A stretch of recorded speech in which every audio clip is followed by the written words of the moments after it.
Hello my dear students, ಹೇಗಿದ್ದೀರಾ ಎಲ್ಲರೂ? Welcome to Pallavi tutorials. ಮಕ್ಕಳೇ, ಈ ಒಂದು ವಿಡಿಯೋದಲ್ಲಿ ಸೆಕೆಂಡ್ PUC ಇತಿಹಾಸಕ್ಕೆ ಸಂಬಂಧಪಟ್ಟಾಗೆ ಅಧ್ಯಾಯ 4.5 ಗುಪ್ತರು, ಈ ಅಧ್ಯಾಯದಲ್ಲಿ ಬರುವಂತಹ ಎಲ್ಲ ರೀತಿಯ ಬಹುಮುಖ್ಯ ಪ್ರಶ್ನೆಗಳು ಹಾಗೂ ಉತ್ತರಗಳು. ಬಹು ಆಯ್ಕೆ ಪ್ರಶ್ನೆಗಳಾಗಿರಬಹುದು, ಬಿಟ್ಟ ಸ್ಥಳ ಆಗಿರಬಹುದು, ಹೊಂದಿಸಿ ಬರೆಯಿರಿ ಆಗಿರಬಹುದು, 1 ಅಂಕದ ಪ್ರಶ್ನೆಗಳು, 2 ಅಂಕದ ಪ್ರಶ್ನೆಗಳು ಹಾಗೂ ಈ ಅಧ್ಯಾಯದಲ್ಲಿ ಬರುವಂತಹ ಬಹುಮುಖ್ಯದ 5 ಅಂಕದ ಒಂದು ಪ್ರಶ್ನೆ ಇದೆ ಮತ್ತು 10 ಅಂಕದ ಒಂದು ಪ್ರಶ್ನೆ ಇದೆ. ಇದಿಷ್ಟನ್ನು ನೀವು ಓದ್ಕೊಂಡ್ರೆ ಈ ಅಧ್ಯಾಯದಲ್ಲಿ ಬರುವಂತಹ ಎಲ್ಲ ಪ್ರಶ್ನೆಗಳಿಗೂ ಕೂಡ ಈಸಿಯಾಗಿ ಉತ್ತರವನ್ನು ಬರೀಬಹುದು. ಈ ಅಧ್ಯಾಯದಲ್ಲಿ ಸಮುದ್ರಗುಪ್ತನ ದಿಗ್ವಿಜಯಗಳನ್ನು ವಿವರಿಸಿರಿ ಅಂತ ಏನಿದೆ ಒಂದು ಪ್ರಶ್ನೆ, ಇದು 5 ಅಂಕಕ್ಕೆ ಗ್ಯಾರಂಟಿ ಪ್ರಶ್ನೆ ಆಗಿರುತ್ತೆ, ನೀವು ಓದ್ಕೊಳ್ಳೇಬೇಕು. ಇದರ ಜೊತೆಗೆ 10 ಅಂಕದ ಬಹುಮುಖ್ಯ ಪ್ರಶ್ನೆ ಈ ಅಧ್ಯಾಯದಲ್ಲಿ ಅಂತ ಹೇಳಿದರೆ, ಗುಪ್ತರ ಕಾಲವನ್ನು ಭಾರತದ ಇತಿಹಾಸದಲ್ಲಿ ಸುವರ್ಣಯುಗ ಎಂದು ಏಕೆ ಕರೆಯುತ್ತಾರೆ ಅನ್ನುವಂತಹ ಒಂದು ಪ್ರಶ್ನೆ ಏನಿದೆ, ಇದು ತುಂಬ ಬಹುಮುಖ್ಯ ಪ್ರಶ್ನೆ. ಈ ಹಿಂದಿನ ವಿಡಿಯೋಗಳಲ್ಲಿ ನಾನು 10 ಅಂಕದ ಪ್ರಶ್ನೆ ಬಹುಮುಖ್ಯ ಪ್ರಶ್ನೆ ಆಗಿರೋದ್ರಿಂದ ಗುಪ್ತರ ಕಾಲವನ್ನು ಭಾರತದ ಇತಿಹಾಸದಲ್ಲಿ ಸುವರ್ಣಯುಗ ಎಂದು ಏಕೆ ಕರೆಯುತ್ತಾರೆ ಅನ್ನೋದಕ್ಕೆ ಒಂದೇ ವಿಡಿಯೋದಲ್ಲಿ ಒಂದು ಪ್ರಶ್ನೆಗೆ ಒಂದು ವಿಡಿಯೋನ ಮಾಡಿ ವಿವರಣೆ ಸಹಿತ ಕೊಟ್ಟಿದ್ದೀನಿ. ಆ ವಿಡಿಯೋನ ನೀವು ವಾಚ್ ಮಾಡಬೇಕು. ಯಾಕಂತ ಹೇಳಿದ್ರೆ 10 ಅಂಕಕ್ಕೆ ಏನೋ ಒಂದಿಷ್ಟು ಪಾಯಿಂಟನ್ನು ಬರೆದ್ರೆ ನಿಮಗೆ 10 ಅಂಕ ಸಿಗಲ್ಲ. ಓಕೆನಾ? ನೀವು ಎಕ್ಸಾಮಲ್ಲಿ ಒಳ್ಳೆ ಸ್ಕೋರ್ ಮಾಡಬೇಕು ಅಂತ ಹೇಳಿದ್ರೆ ಪ್ರತಿಯೊಂದು ಅಧ್ಯಾಯಗಳಲ್ಲೂ ಬರುವಂತಹ ಎಲ್ಲ ರೀತಿಯ ಬಹುಮುಖ್ಯ ಪ್ರಶ್ನೋತ್ತರಗಳನ್ನು ನೀವು ಓದ್ಕೊಂಡಿರಬೇಕು. ಹಾಗಾಗಿ ಈ ಹಿಂದಿನ ವಿಡಿಯೋಗಳಲ್ಲಿ ಅಪ್ಲೋಡ್ ಮಾಡಿರುವಂತಹ ಅಧ್ಯಾಯ 1 ಪೀಠಿಕೆ ಆಗಿರಬಹುದು, ಅಧ್ಯಾಯ 2 ಏನಿದೆ ನಿಮಗೆ ಶಿಲಾಯುಗ ಮತ್ತು ಲೋಹಗಳ ಯುಗ, ಈ ಅಧ್ಯಾಯದಲ್ಲಿ ಬರುವಂಥ ಪ್ರಶ್ನೆಗಳು, ಸಿಂಧೂ ನಾಗರಿಕತೆ, ಇದು ಕೂಡ ನೀವು ಓದ್ಕೊಳ್ಬೇಕು. ನೆಕ್ಸ್ಟ್ ನಿಮಗೆ ಅಧ್ಯಾಯ 4 ವೈದಿಕ ಸಂಸ್ಕೃತಿ ಏನಿದೆ ಪ್ರಾಚೀನ ಯುಗದಲ್ಲಿ, 4.1 ವೈದಿಕ ಸಂಸ್ಕೃತಿ, ಈ ಒಂದು ಅಧ್ಯಾಯವನ್ನು ಕರೆಕ್ಟಾಗಿ ಓದ್ಕೊಳ್ಬೇಕು. ಅಧ್ಯಾಯ 4.2 ಹೊಸ ಧರ್ಮಗಳ ಉದಯ ಏನಿದೆ, ಈ ಅಧ್ಯಾಯ ತುಂಬ ಇಂಪಾರ್ಟೆಂಟು, 10 ಅಂಕದ ಬಹುಮುಖ್ಯ ಪ್ರಶ್ನೆ. ಬುದ್ಧನ ಜೀವನ ಮತ್ತು ಸಾಧನೆಗಳನ್ನ ಕೇಳ್ತಾರೆ, ಇಂಪಾರ್ಟೆಂಟ್ ಪ್ರಶ್ನೆ ನೋಡ್ಕೊಳ್ಬೇಕು. 4.3 ಮೌರ್ಯರು, ಈ ಅಧ್ಯಾಯದಲ್ಲೂ ಕೂಡ ಬಹುಮುಖ್ಯ ಪ್ರಶ್ನೆ ಇದೆ. ನೆಕ್ಸ್ಟು ಅಧ್ಯಾಯ 4.4 ಕುಶಾನರು, 4.4 ಕುಶಾನರು ಏನಿದೆ, ಈ ಅಧ್ಯಾಯದಲ್ಲಿ ಬರುವಂತಹ ಎಲ್ಲ ಬಹುಮುಖ್ಯ ಪ್ರಶ್ನೆಗಳನ್ನ ನೀವು ನೋಡ್ಕೊಳ್ಬೇಕು. ಓಕೆನಾ ಮಕ್ಕಳೇ? ಈ ಒಂದು ವಿಡಿಯೋ ಗುಪ್ತರು ಅಧ್ಯಾಯಕ್ಕೆ ಸಂಬಂಧಪಟ್ಟಂತಹ ಎಲ್ಲ ಬಹುಮುಖ್ಯ ಪ್ರಶ್ನೋತ್ತರಗಳು ಇರುತ್ತೆ. ಮುಂದಿನ ಅಧ್ಯಾಯ ನಿಮಗೇನಿದೆ, ಅಧ್ಯಾಯ 4.6 ಚೋಳರು, ಈ ಅಧ್ಯಾಯದಲ್ಲೂ ಕೂಡ 5 ಅಂಕದ 2 ಪ್ರಶ್ನೆಗಳನ್ನ ನೀವು ಗ್ಯಾರಂಟಿ ಓದ್ಕೊಳ್ಬೇಕಾಗುತ್ತೆ. ಅದನ್ನು ಮುಂದಿನ ವೀಡಿಯೋದಲ್ಲಿ ಅಪ್ಲೋಡ್ ಮಾಡ್ತೀನಿ. ಆ ವಿಡಿಯೋ ಬಂದ ತಕ್ಷಣ ನೋಟಿಫಿಕೇಷನ್ ಬರಬೇಕು ಅಂತ ಹೇಳಿದ್ರೆ ಈ ಹಿಂದೆ ಸಬ್ಸ್ಕ್ರೈಬ್ ಮಾಡ್ಕೊಂಡವರು ಮರೀದೆ ಆಲ್ ಬಟನ್ನ ಕ್ಲಿಕ್ ಮಾಡ್ಕೊಳ್ಳಿ, ಇಲ್ಲಾಂದ್ರೆ ನೋಟಿಫಿಕೇಷನ್ ಬರಲ್ಲ. ಯಾರ್ಯಾರು ಸಬ್ಸ್ಕ್ರೈಬ್ ಮಾಡ್ಕೊಂಡಿಲ್ಲ ಅವರು ಸಬ್ಸ್ಕ್ರೈಬ್ ಮಾಡಿಕೊಂಡು ಆಲ್ ಬಟನ್ನ ಕ್ಲಿಕ್ ಮಾಡಿಕೊಂಡು ವಾಚ್ ಮಾಡಿದರೆ ಇಂಪಾರ್ಟೆಂಟ್ ಕ್ವಶನ್ಸು ಆನ್ಸರ್ಸು, ಎಲ್ಲ ಸಬ್ಜೆಕ್ಟಿನ chapter wise important questions answers, accountancy classes, business studies classes, history, economics ಎಲ್ಲವನ್ನು ಅಪ್ಲೋಡ್ ಮಾಡ್ತಾ ಇರ್ತೀನಿ. ನೀವು ವಾಚ್ ಮಾಡಬಹುದು ಮಕ್ಕಳೇ. ಓಕೆನಾ? ಮೊದಲಿಗೆ ಬಹು ಆಯ್ಕೆ ಪ್ರಶ್ನೆಗಳು. ಕ್ರಿಸ್ತಶಕ 320ರಲ್ಲಿ ಗುಪ್ತ ಶಕೆ ಆರಂಭಿಸಿದವರು ಚಂದ್ರಗುಪ್ತ, ಸೆಕೆಂಡ್ 2ನೇ ಚಂದ್ರಗುಪ್ತ. ಅಲಹಾಬಾದ್ ಸ್ತಂಭ ಶಾಸನ ರಚನಾಕಾರ ಹರಿಸೇನ. ದೇವಿ ಚಂದ್ರಗುಪ್ತಂ ಕೃತಿಯ ಕರ್ತೃ ಯಾರು? ವಿಶಾಖದತ್ತ. ಅಶ್ವಮೇಧ ಪರಾಕ್ರಮ ಎಂಬ ಬಿರುದು ಹೊಂದಿದವರು ಯಾರು? ಸಮುದ್ರಗುಪ್ತ. ಅಷ್ಟಾಂಗ ಸಂಗ್ರಹ ಕೃತಿಯ ಕರ್ತೃ, ಅಷ್ಟಾಂಗ ಸಂಗ್ರಹ ಕೃತಿಯ ಕರ್ತೃ ಯಾರು? ವಾಗ್ಭಟ. ಇದಿಷ್ಟು ಕೂಡ 5 ಬಹು ಆಯ್ಕೆ ಪ್ರಶ್ನೆಗಳು ಈ ಅಧ್ಯಾಯದಲ್ಲಿ ಇದೆ. ನೆಕ್ಸ್ಟು ಈ ಅಧ್ಯಾಯದಲ್ಲಿ ಬಿಟ್ಟ ಸ್ಥಳ ತುಂಬಿ ಟೋಟಲ್ ಆಗಿ 6 ಪ್ರಶ್ನೆಗಳಿದೆ, ಕರೆಕ್ಟಾಗಿ ನೋಡ್ಕೊಳ್ಳಿ. ಸಮುದ್ರಗುಪ್ತನ ಆಸ್ಥಾನ ಕವಿ ಹರಿಸೇನ. ಗುಪ್ತರ 2ನೇ ರಾಜಧಾನಿ ಉಜ್ಜಯಿನಿ. ಡ್ಯಾಶ್ನ ಆಸ್ಥಾನಕ್ಕೆ ಭೇಟಿ ನೀಡಿದ ಚೀನಾದ ಯಾತ್ರಿಕ ಪಾಹಿಯಾನ್. ಚಂದ್ರಗುಪ್ತ ಸೆಕೆಂಡ್. ಡ್ಯಾಶ್ನ ಆಸ್ಥಾನಕ್ಕೆ ಭೇಟಿ ನೀಡಿದ ಚೀನಾದ ಯಾತ್ರಿಕ ಪಾಹಿಯಾನ್, ಚಂದ್ರಗುಪ್ತ ಸೆಕೆಂಡ್. ದೇವಗಢದ ಡ್ಯಾಶ್ ದೇವಾಲಯವು ಗುಪ್ತರ ಕಾಲದ ಮೊದಲ ದೇವಾಲಯವಾಗಿದೆ, ದಶಾವತಾರ. 2ನೇ ಚಂದ್ರಗುಪ್ತನ ಆಸ್ಥಾನದಲ್ಲಿದ್ದ ಪ್ರಸಿದ್ಧ ಕವಿ ಡ್ಯಾಶ್ ಕಾಳಿದಾಸ. ದೆಹಲಿ ಸಮೀಪದ ಡ್ಯಾಶ್ ಕಬ್ಬಿಣದ ಸ್ತಂಭ ಶಾಸನವು ಚಂದ್ರಗುಪ್ತನಿಂದ ಸ್ಥಾಪಿಸಲ್ಪಟ್ಟಿತು, ಮೆಹ್ರೌಲಿ.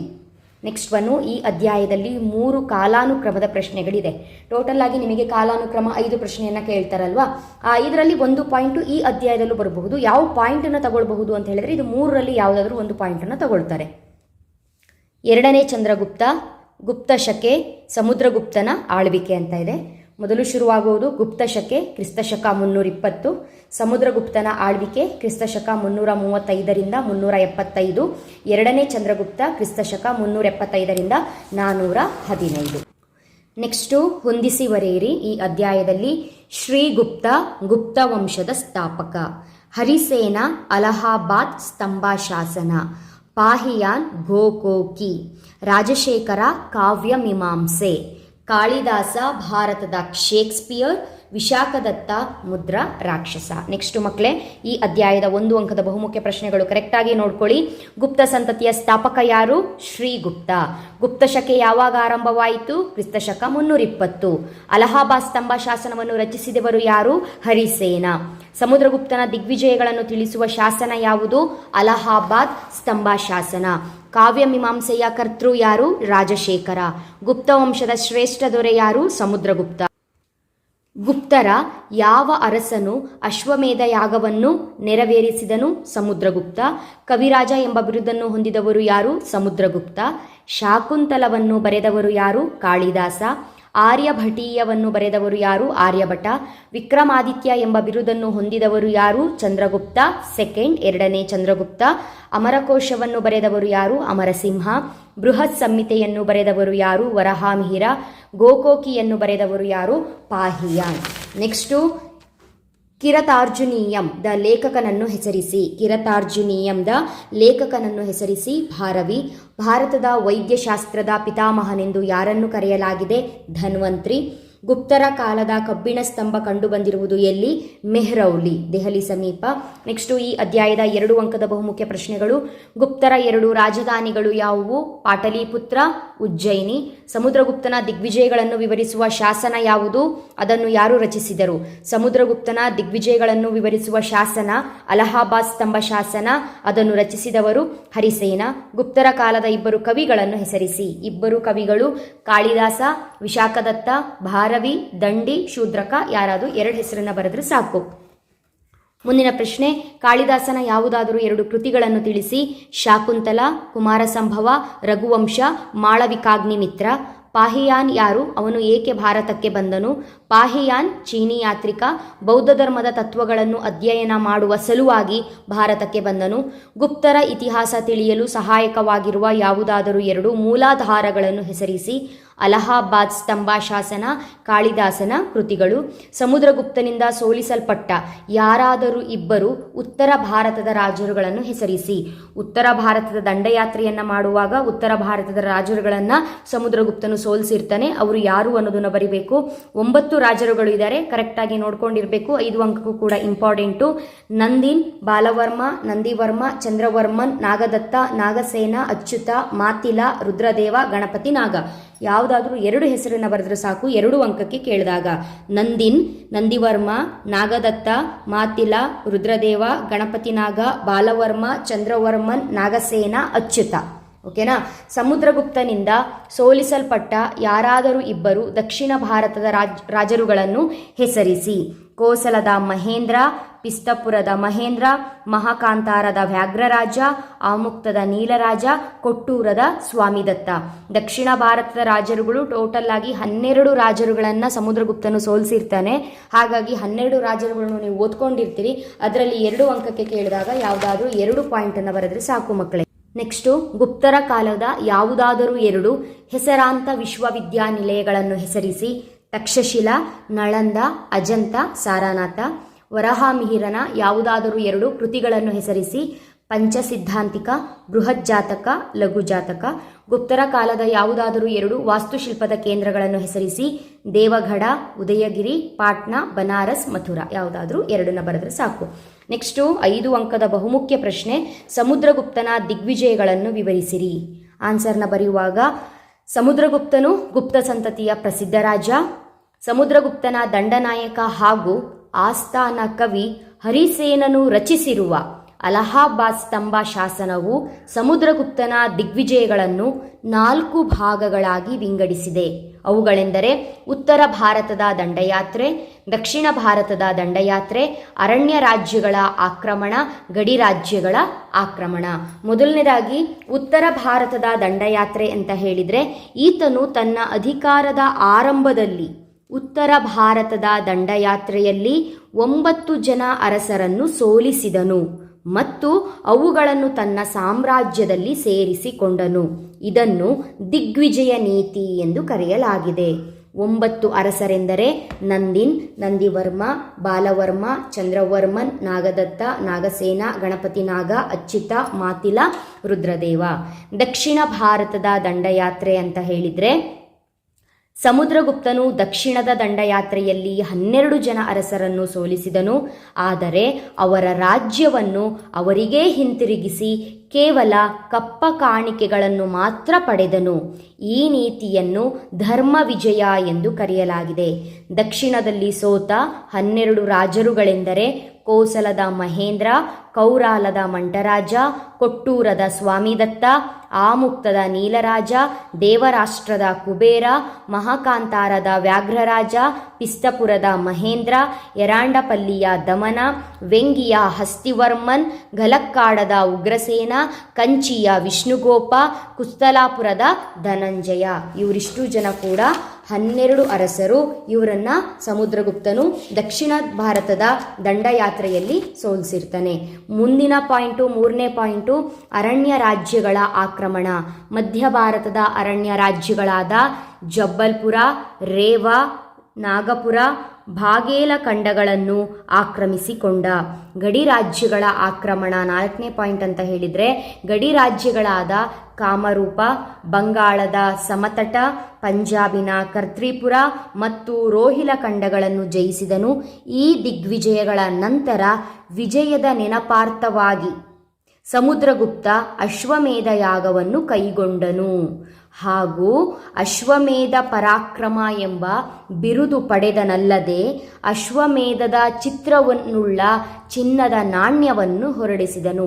ಈತನ ಸಾಮ್ರಾಜ್ಯ ಉತ್ತರದಲ್ಲಿ ಕಾಶ್ಮೀರದಿಂದ ದಕ್ಷಿಣದಲ್ಲಿ ತಮಿಳುನಾಡಿನವರೆಗೆ ಹಾಗೂ ಪೂರ್ವದಲ್ಲಿ ಬಂಗಾಳದಿಂದ ಪಶ್ಚಿಮದಲ್ಲಿ ಪಂಜಾಬಿನವರೆಗೆ ಹಬ್ಬಿತ್ತು.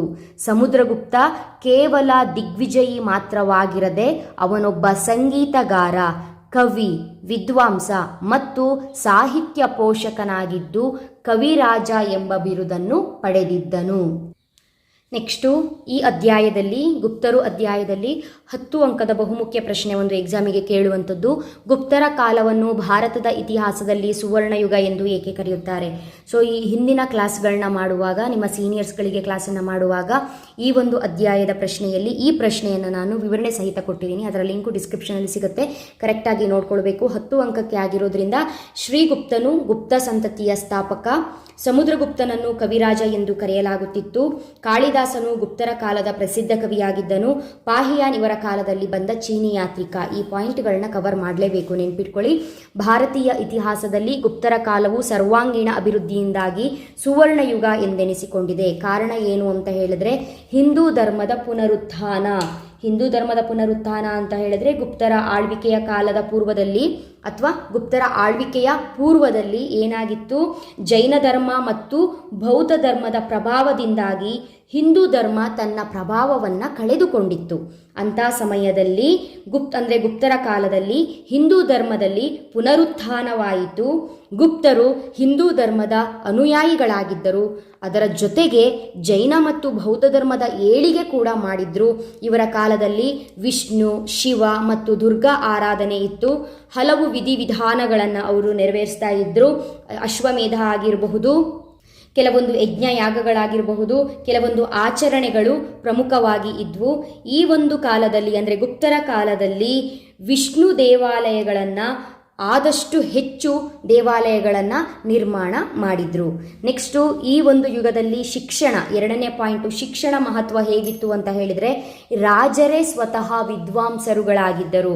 ಅಂದರೆ ಪ್ರತಿಯೊಂದು ರಾಜರು ಕೂಡ ಸ್ವತಃ ವಿದ್ವಾಂಸರಾಗಿದ್ದರು. ನೆಕ್ಸ್ಟು ತಕ್ಷಶಿಲಾ ಆಗಿರಬಹುದು, ನಳಂದ ಆಗಿರಬಹುದು, ಅಜಂತ, ಸಾರನಾಥ ಇವರ ಕಾಲದಲ್ಲಿ ಹೆಸರಾಂತ ವಿಶ್ವವಿದ್ಯಾನಿಲಯಗಳಾಗಿದ್ದವು. ಅಂದರೆ ಗುಪ್ತರ ಕಾಲದಲ್ಲಿ ಅನೇಕ ಹೆಸರಾಂತ ವಿಶ್ವವಿದ್ಯಾನಿಲಯಗಳನ್ನು ಸ್ಥಾಪನೆ ಮಾಡಲಾಯಿತು. ನಳಂದ, ಅಜಂತ, ತಕ್ಷಶಿಲಾ, ಸಾರನಾಥ ಈ ರೀತಿಯಾಗಿ. ನೆಕ್ಸ್ಟು ಶಿಕ್ಷಣ ಕೇಂದ್ರಗಳಿಗೆ ಬಂದರೆ ಪಾಟಲಿಪುತ್ರ ಮತ್ತು ವಲ್ಲಭಿ ಪ್ರಮುಖ ಶಿಕ್ಷಣ ಕೇಂದ್ರಗಳಾಗಿದ್ದವು, ಅಂದರೆ ಪ್ರಸಿದ್ಧ ಶಿಕ್ಷಣ ಕೇಂದ್ರಗಳಾಗಿದ್ದವು. ಇವರ ಕಾಲದಲ್ಲಿ ಪುರಾಣಗಳು, ವೇದಗಳು, ಅಂಕಗಣಿತ, ತತ್ವಶಾಸ್ತ್ರ, ಜ್ಯೋತಿಷ್ಯಶಾಸ್ತ್ರ, ವಿಜ್ಞಾನ ಪ್ರಮುಖ ಬೋಧನಾ ವಿಷಯಗಳಾಗಿದ್ದವು. ನೆಕ್ಸ್ಟು ಸಾಹಿತ್ಯ. ಗುಪ್ತರ ಕಾಲವನ್ನು ನಾವು ಮಕ್ಕಳೇ ಗುಪ್ತರ ಯುಗವನ್ನು ಸಂಸ್ಕೃತ ಸಾಹಿತ್ಯದ ಸುವರ್ಣ ಯುಗ ಅಂತ ಕರೆಯಲಾಗಿದೆ. ಗುಪ್ತರ ಕಾಲವನ್ನು ಸಂಸ್ಕೃತ ಸಾಹಿತ್ಯದ ಸುವರ್ಣ ಯುಗ ಎಂದು ಕರೆಯಲಾಗಿದೆ. ವೈದಿಕ ಕಾಲದಿಂದಲೂ ಕೂಡ ಮೌಖಿಕ ರೂಪದಲ್ಲಿದ್ದಂತಹ ವೈದಿಕ ಸಾಹಿತ್ಯ ಬರವಣಿಗೆಯ ರೂಪವನ್ನು ಪಡೆಯಿತು. ಏನು? ವೈದಿಕ ಕಾಲದಿಂದಲೂ ಮೌಖಿಕ ರೂಪದಲ್ಲಿದ್ದ ವೈದಿಕ ಸಾಹಿತ್ಯ ಬರವಣಿಗೆಯ ರೂಪವನ್ನು ಪಡೆಯಿತು. ಗುಪ್ತರಾಜ ಸಮುದ್ರಗುಪ್ತ ಸ್ವತಃ ವಿದ್ವಾಂಸನಾಗಿದ್ದು ಕವಿರಾಜನೆಂದು ಹೆಸರಾಗಿದ್ದನು. ಸಮುದ್ರಗುಪ್ತನು ಕವಿಗಳಲ್ಲಿ ರಾಜ ಅಥವಾ ಕವಿರಾಜನೆಂದು ಹೆಸರಾಗಿದ್ದನು. ನೆಕ್ಸ್ಟು ಈ ಒಂದು ಯುಗದಲ್ಲಿ, ಗುಪ್ತರ ಯುಗದಲ್ಲಿ, ಎರಡನೇ ಚಂದ್ರಗುಪ್ತನ ಆಸ್ಥಾನದಲ್ಲಿ, ಗುಪ್ತರ ಕಾಲದಲ್ಲಿ ಬರುವಂತಹ ಎರಡನೇ ಚಂದ್ರಗುಪ್ತನ ಆಸ್ಥಾನದಲ್ಲಿ ನವರತ್ನರಿದ್ದರು ಮತ್ತು ಇವರ ಕಾಲದಲ್ಲಿ ಅನೇಕ ಕವಿಗಳು, ವಿದ್ವಾಂಸರು ಇದ್ದರು. ಅವರು ಅನೇಕ ಕೃತಿಗಳನ್ನು ರಚನೆ ಮಾಡಿದ್ರು. ಕಾಳಿದಾಸ ಭಾರತದ ಶ್ರೇಷ್ಠ ಕವಿ ಅಂತ ಹೆಸರುವಾಸಿಯಾಗಿದ್ದ. ಎಕ್ಸಾಂಪಲಿಗೆ ಹೇಳೋದಾದರೆ, ನಾವು ವಿವರಣೆ ಕೊಟ್ಟಿರುವಂತಹ ಡೀಟೇಲ್ ಆಗಿ ವಿವರಣೆ ಕೊಟ್ಟಿರುವಂತಹ ವಿಡಿಯೋನ ವಾಚ್ ಮಾಡಬೇಕು ಮಕ್ಕಳೇ. ಯಾವುದು? ಭಾರವಿ ಆಗಿರಬಹುದು, ಕಿರತಾರ್ಜುನೀಯಂ, ದಂಡಿ ದಶಕುಮಾರ ಚರಿತೆ ಆಗಿರಬಹುದು, ಶಂಕು ಶಿಲ್ಪಶಾಸ್ತ್ರ ಆಗಿರಬಹುದು, ಅಮರಸಿಂಹ ಅಮರಕೋಶ ಆಗಿರಬಹುದು. ಇದೆಲ್ಲವೂ ಕೂಡ ಪ್ರಸಿದ್ಧ ಕವಿಗಳು ರಚಿಸಿರುವಂತಹ ಕೃತಿಗಳು. ಮತ್ತು ವಿಜ್ಞಾನ ಹಾಗೂ ತಂತ್ರಜ್ಞಾನಕ್ಕೂ ಕೂಡ ಸಾಕಷ್ಟು ಕೊಡುಗೆಗಳನ್ನು ಗುಪ್ತರು ನೀಡಿದ್ದಾರೆ. ವಿಜ್ಞಾನ, ಗಣಿತ, ಖಗೋಳ, ವೈದ್ಯಶಾಸ್ತ್ರ ಮತ್ತು ಲೋಹಶಾಸ್ತ್ರಗಳಲ್ಲಿ ಅದ್ಭುತ ಪ್ರಗತಿಯನ್ನು ಸಾಧಿಸಿದ್ದಾರೆ. ಆರ್ಯಭಟ ಪ್ರಸಿದ್ಧ ಖಗೋಳ ಗಣಿತಶಾಸ್ತ್ರಜ್ಞ. ಇವನ ಕೃತಿಗಳಾದ ಆರ್ಯಭಟೀಯಂನಲ್ಲಿ ದಶಮಾಂಶ ಪದ್ಧತಿಯ ಬಗ್ಗೆ ಹಾಗೂ ಸೂರ್ಯ ಸಿದ್ಧಾಂತದಲ್ಲಿ ಭೂಮಿಯ ಚಲನೆ ಮತ್ತು ಗ್ರಹಣಗಳು ಹೇಗೆ ಸಂಭವಿಸುತ್ತದೆ ಎಂಬುದರ ಬಗ್ಗೆ ವಿವರಣೆ ನೀಡಿದ್ದಾನೆ. ವರಹಾಮಿಹಿರ ಪ್ರಸಿದ್ಧ ಖಗೋಳಶಾಸ್ತ್ರನಾಗಿದ್ದನು. ತನ್ನ ಕೃತಿ ಬೃಹತ್ ಸಂಹಿತೆಯಲ್ಲಿ ಆಕಾಶಕಾಯಗಳ ಚಲನೆಯ ಬಗ್ಗೆ ತಿಳಿಸಿದ್ದಾರೆ. ಬ್ರಹ್ಮಗುಪ್ತ ಪ್ರಸಿದ್ಧ ಗಣಿತಶಾಸ್ತ್ರಜ್ಞ, ಶೂನ್ಯದ ಪ್ರಾಮುಖ್ಯತೆಯನ್ನು ತಿಳಿಸಿದ್ದಾನೆ. ನೆಕ್ಸ್ಟು ಕಲೆ ಮತ್ತು ವಾಸ್ತುಶಿಲ್ಪಕ್ಕೂ ಸಹ ಅನೇಕ ಕೊಡುಗೆಗಳನ್ನು ಗುಪ್ತರು ನೀಡಿದ್ದಾರೆ. ರಚನಾತ್ಮಕ ದೇವಾಲಯಗಳ ನಿರ್ಮಾಣ ಇವರ ಕಾಲದಲ್ಲಿ ಆರಂಭವಾಯಿತು. ಬನಾರಸ್, ದೇವಗಢ, ಮಥುರಾ, ಪಾಟ್ನಾ, ಉದಯಗಿರಿ ಮುಂತಾದವು ಇವರ ವಾಸ್ತುಶಿಲ್ಪ ಕೇಂದ್ರಗಳಾಗಿವೆ. ಪ್ರಮುಖ ದೇವಾಲಯಗಳು ದೇವಗಢ್ನ ದಶಾವತಾರ ದೇವಾಲಯ, ಭೂಮಾರದ ಶಿವ ದೇವಾಲಯ. ನೆಕ್ಸ್ಟು ಇವರು ಅನೇಕ ಬುದ್ಧನ ವಿಗ್ರಹಗಳ ಪ್ರತಿಷ್ಠಾಪನೆಯನ್ನ ಮಾಡಿದ್ದಾರೆ. ಅಂದರೆ ಈ ಕಾಲದಲ್ಲಿ ಅನೇಕ ಬುದ್ಧ ವಿಗ್ರಹಗಳು ಕೆತ್ತಲ್ಪಟ್ಟಿದ್ದು. ಸುಲ್ತಾನ್ ಗಂಜ್ನ 7.5 ಅಡಿ ಎತ್ತರದ ಬುದ್ಧನ ಎತ್ತರದ ವಿಗ್ರಹ ಈಗ ಬರ್ಮಿಂಗ್ ಹ್ಯಾಮ್ನಲ್ಲಿದೆ. ಚಿತ್ರಕಲೆಗೆ ಬಂದರೆ ಇವರ ಕಾಲದ ಚಿತ್ರಕಲೆಗಳನ್ನು ಗ್ವಾಲಿಯರ್ ಸಮೀಪದ ಬಾಘಾ ಗುಹೆಗಳು ಮತ್ತು ಅಜಂತಾದ ಗುಹೆಗಳಲ್ಲಿ ಕಾಣಬಹುದು. ಗುಪ್ತರ ಚಿತ್ರಕಲೆಗೆ ಬಂದರೆ ಇವರ ಕಾಲದ ಚಿತ್ರಕಲೆಗಳನ್ನು ಗ್ವಾಲಿಯರ್ ಸಮೀಪದ ಬಾಘಾ ಗುಹೆಗಳು ಹಾಗೂ ಅಜಂತಾದ ಗುಹೆಗಳಲ್ಲಿ ಕಾಣಬಹುದು. ಸೊ ಇಲ್ಲಿ ವಿಡಿಯೋ ಲೆಂತಿ ಆಗುತ್ತೆ ಅನ್ನೋ ಕಾರಣಕ್ಕೋಸ್ಕರ ಯಾವ್ಯಾವ ಪಾಯಿಂಟನ್ನು ಅಂದರೆ ಮೇನ್ ಪಾಯಿಂಟು ಹಿಂದೂ ಧರ್ಮದ ಪುನರುತ್ಥಾನ, ಯಾವ ರೀತಿಯಾಗಿ ಧರ್ಮಗಳ ಬಗ್ಗೆ ಏನಿತ್ತು ಬರಿಬೇಕು, ಶಿಕ್ಷಣ ಹೇಗಿತ್ತು ಅನ್ನೋದನ್ನು ಬರಿಬೇಕು, ನೆಕ್ಸ್ಟು ಸಾಹಿತ್ಯ, ವಿಜ್ಞಾನ ತಂತ್ರಜ್ಞಾನ, ಕಲೆ ಮತ್ತು ವಾಸ್ತುಶಿಲ್ಪ. ಇಲ್ಲಿ ಏನು ಸ್ಮಾಲ್ ಪಾಯಿಂಟ್ನ ಕೊಟ್ಟಿದ್ದೀನಲ್ಲ ಚಿಕ್ಕದಾಗಿ, ಇದೇ ಮೇನ್ ಪಾಯಿಂಟು. ಇದನ್ನು ನೀವು ಸೆಂಟೆನ್ಸ್ನಲ್ಲಿ ಬರಿಬೇಕಾಗತ್ತೆ. ಸೊ ಈ ಪಾಯಿಂಟನ್ನು ಕವರ್ ಮಾಡಲೇಬೇಕು. ಹಾಗಾಗಿ ಈ ಒಂದೇ ಪ್ರಶ್ನೆಯನ್ನು ವಿವರಣೆ ಕೊಟ್ಟಿರುವಂತಹ ಒಂದು ವಿಡಿಯೋ ನಿಮಗೆ ಡಿಸ್ಕ್ರಿಪ್ಷನಲ್ಲಿ ಸಿಗುತ್ತೆ ಮಕ್ಕಳೇ, ಓಕೆನಾ? ಸೊ ಮುಂದಿನ ವಿಡಿಯೋದಲ್ಲಿ ನಿಮಗೆ ಚೋಳರು ಅಧ್ಯಾಯದ ಬಹುಮುಖ್ಯ ಪ್ರಶ್ನೋತ್ತರಗಳನ್ನು ಅಪ್ಲೋಡ್ ಮಾಡ್ತೀನಿ ಮಕ್ಕಳೇ. ಅಲ್ಲಿವರೆಗೂ ಕೂಡ ಚೆನ್ನಾಗಿ ಓದ್ಕೊಳ್ಳಿ. All the best. Thank you.